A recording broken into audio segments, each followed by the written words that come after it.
Hello বন্ধুরা, welcome to only sports view. তো এই ভিডিওতে ইন্ডিয়ান ফুটবল আইএসএল নিয়ে বেশ কিছু আপডেট রয়েছে, এর পাশাপাশি ইউফা নেশনস লিগ নিয়েও আপডেট রয়েছে। তো সেগুলো নিয়ে আলোচনা করব এই ভিডিওতে। তো ভিডিওটি সবাই শেষ পর্যন্ত দেখতে থাকো, আর চ্যানেলে নতুন হয়ে থাকলে চ্যানেলটি সাবস্ক্রাইব করে পাশে থাকা বেল আইকনটি অন করে পাশে থেকো।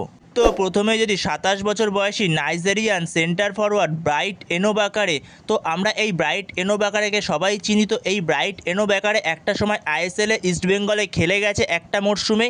তো দুরন্ত খেলেছিল ইস্টবেঙ্গলের, যেখানে ইস্টবেঙ্গলের তার একটা দুরন্ত গোল ছিল। তো দুরন্ত খেলেছিল সেই সিজনটায় ব্রাইট এনো বাকারে। তো তারপরে সে আর আইএসএলে ফেরেনি এবং ইস্টবেঙ্গলও তাকে রাখেনি। কিন্তু বর্তমান সময় এই ব্রাইট এনো বাকারেকে নিয়ে একটা আপডেট বেরিয়ে আসছে। তো যেখানে আই লিগের টিম ডায়মন্ড হারবার এফসি, তো এই ডায়মন্ড হারবার এফসি তারা ব্রাইট এনো বাকারের সঙ্গে ভালো রকমই কথাবার্তা বলছে, যেখানে অনেক দূরই কথাবার্তা এগিয়েছে শোনা যাচ্ছে ব্রাইট এনো বাকারের সঙ্গে। তো ব্রাইট এনো বাকারেকে নেওয়ার চেষ্টা করছে ডায়মন্ড হারবার এফসি, যেখানে এই ব্রাইট এনো বাকারের মার্কেট ভ্যালু 1 কোটি টাকা এবং সে সেন্টার ফরওয়ার্ডের পাশাপাশি সেকেন্ড স্ট্রাইকার এবং রাইট উইংও খেলতে পারে। তো সেখানে দেখা যাক ডায়মন্ড হারবার এফসি তারা ব্রাইট এনো বাকারেকে নিয়ে আসতে পারে কিনা। তো পরবর্তী সময় এ ব্যাপারে কোনো আপডেট পেলে অবশ্যই তোমাদের সাথে তখন শেয়ার করে দেবো। তো এর পরের আপডেটটি হচ্ছে মরক্কোর অ্যাটাকিং মিডফিল্ডার 26 বছর বয়স মোহাম্মদ ইয়েল মোরাবিট। তো সেখানে এই মোহাম্মদ ইয়েল মোরাবিটের সঙ্গে কথাবার্তা চলছে নর্থ ইস্ট ইউনাইটেড এফসি। তো সেরকমই আপডেট পাওয়া যাচ্ছে। তো এই মোহাম্মদ ইয়েল মোরাবিটের সঙ্গে কথাবার্তা বলছে north east united FC, Moroccan attacking midfielder, যেখানে এর আগে মরক্কোর যে কয়জন প্লেয়ার ইন্ডিয়াতে আইএসএলে খেলতে এসছে তো সবাই দাপটের সঙ্গে খেলেছে, ইন্ডিয়াতে এসে দুরন্ত পারফরমেন্স করেছে প্রত্যেকটা মরক্কোর প্লেয়ারই।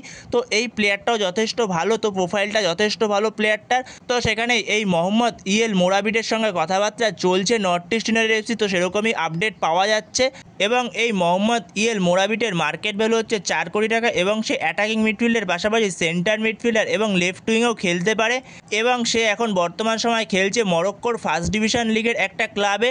তো সেখানে তার সঙ্গে কন্ট্রাক্ট রয়েছে 31 মে 2026 পর্যন্ত। তো সেখানেই তার সঙ্গে আরও এক মরশুমের সেই ক্লাবের কন্ট্রাক্ট পড়ে রয়েছে। তো সেখানেই দেখা যাক পরবর্তী সময় নর্থ ইস্ট ইউনাইটেড এফসি এই ডিলটাকে ডান করতে পারে কিনা।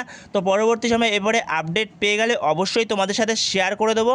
তো এর পরের আপডেটটা হচ্ছে ইন্ডিয়ান ফুটবল ন্যাশনাল টিমকে নিয়ে। তো ইন্ডিয়ান ফুটবল ন্যাশনাল টিমের লেফট ব্যাক শুভাশিস বোস, তো সে আবারও চোট পেয়েছে। তো সেই চোটের কারণে সে ফিরে আসছে আবারও ভারতে। তো তার চোটের কারণে এএফসি এশিয়ান কাপ কোয়ালিফিকেশনের হংকংয়ের সঙ্গে ম্যাচ খেলতে তাকে নিয়ে যাওয়া হচ্ছে না। এছাড়াও মেহতাব সিং সে ফিরে আসছে, এছাড়া ঋত্বিক তিওয়ারি সেও ফিরে আসছে ইন্ডিয়ান ন্যাশনাল টিম থেকে।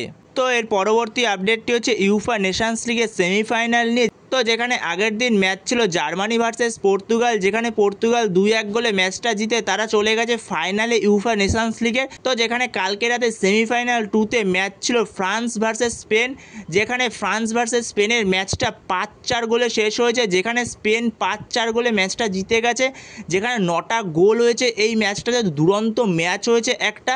তো সেখানে শেষ পর্যন্ত ম্যাচটা স্পেন জিতে যায় 5-4 গোলে। তো সেখানে ইউফা নেশনস লিগের ফাইনালে পর্তুগালের মুখোমুখি হচ্ছে স্পেন। তো সেখানে কি আরও একবার ইউফা নেশনস লিগের ট্রফিটা রোনাল্ডোর হাতেই উঠবে, যেখানে 9 তারিখ 12:30টা থেকে খেলা রয়েছে রাত ইউফা নেশনস লিগের ফাইনাল। তোমাদের কি মনে হয় ইউফা নেশনস লিগের ট্রফিটা কি পর্তুগালের রোনাল্ডোর হাতে উঠবে, নাকি ডিফেন্ডিং চ্যাম্পিয়ন স্পেন আবারও পেয়ে যাবে? তো তোমাদের মতামত অবশ্যই কমেন্টে জানিও এ বিষয়ে।